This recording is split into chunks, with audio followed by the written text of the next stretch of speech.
Sieltä mä sen idean sain, että keinotuoli pitää saada takaisin.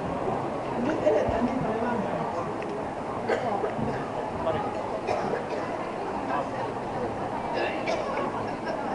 Nosta kädet ylös niin teidän viikulaukselle.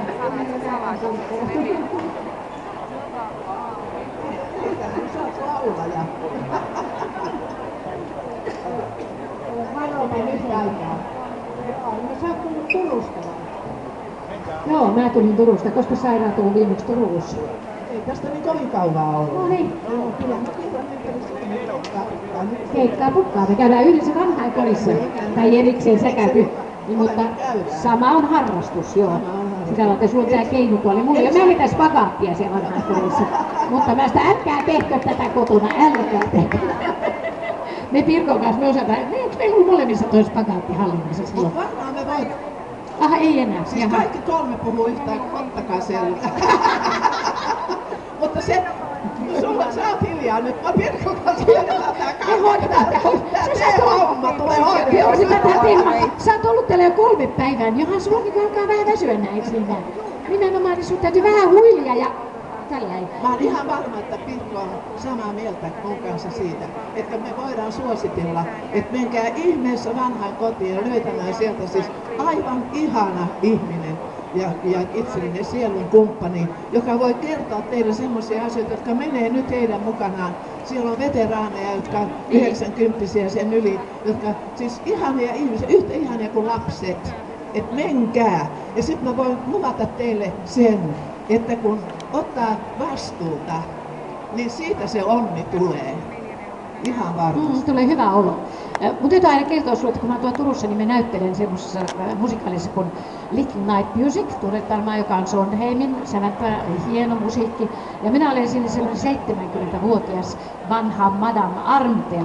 Ja kun mä otin sen roolin, niin mä otan, oi kun kiva käsikirjoitus luki, että se ei kävele ollenkaan, se on pyörätuolissa koko ajan. Mä olisin saanut istua koko ajan, mutta kun ohjaaja oli sitten yhtäkkiä sitä mieltä, että eihän Pirkko-Mannoja voi pistää pyörätuoliin. Ja pistikin mut kävelemään. Ja mä olin ollut hirveän pettynyt, kun minusta se olisi ollut niin elämäni rooli, että mä olisin istunut harmaa tukkasena ja vanhuksena ja latellut sieltä ilkeyksiä. Se oli mitään hirveän ilkeä. Lateleen sieltä, mutta mut pistettiin kävelemään, mutta osittain vaan pyörätuolissa. Se on semmoinen, että se teeskettelee tyttärelleen, että se on kauhean kipeä. Mä tiedän omasta kokemuksesta, niin munkin äiti. Aina kun mä tulin sinne, ai kun mä voin huonosti, sanoi äiti. Niin mä otin mallia mun äidistäni sitten kanssa, että aina kun tytär tulee, niin se hyökkää nopeasti pyörätuolta. Hirveän huonossa kunnossa. Mutta kun tytär on pois, niin se kävelee siis kuinka vaan siellä. Tämmönen roolitulkinta. Tiedätkö, että musta on tullut sun kilpailija? Onko? Joo. Millä alueella siis täällä? Kansallisteatterissa on ensi ilta 2. päivä joulukuuta ja siinä mä esitän ikäistäni siis ja toisessa mä esitän siis niin kuin 85-vuotiaista. Oho, siellä vähän matkaa vielä. Se on todellakin, se kertoo myöskin tämmöisestä, siellä on pyörätuolissa istuu ja veteraani, jolla on toinen jalka poikki ihan oikeasti ja oikeasti veteraani. Me ollaan niin kuin aitoja omia ihmisiä siellä eikä mitään näyttelyä. Ei mitään, joo. Niin. Mä oon lukenut siitä, joo, mä luin siitä. Se on mielenkiintoista. Sen nimi on Unelmien aikataulu. Ja ai kun ihana sä pääset näyttämällä, siis oikein teatterinäyttämällä. Teatteri oikein. Ja vielä Kansallisteatteri. Ja kansallisteatteri. Villen sauna. Mä en oo siellä. Ei ei mullakaan koulutusta. Ei meillä ole mitään koulutusta, niin pärjätään näin helvetin hyvin kuitenkin. 50 vuotta on mennyt ihan tosta vaan.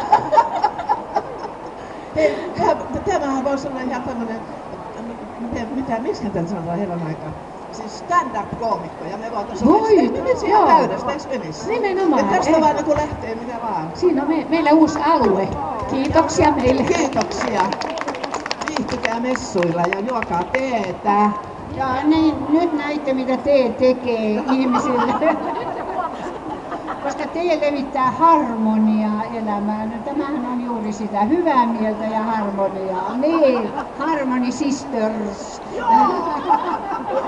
Me olemme kaikki Harmony Sisters täällä näin. Tervetuloa mukaan.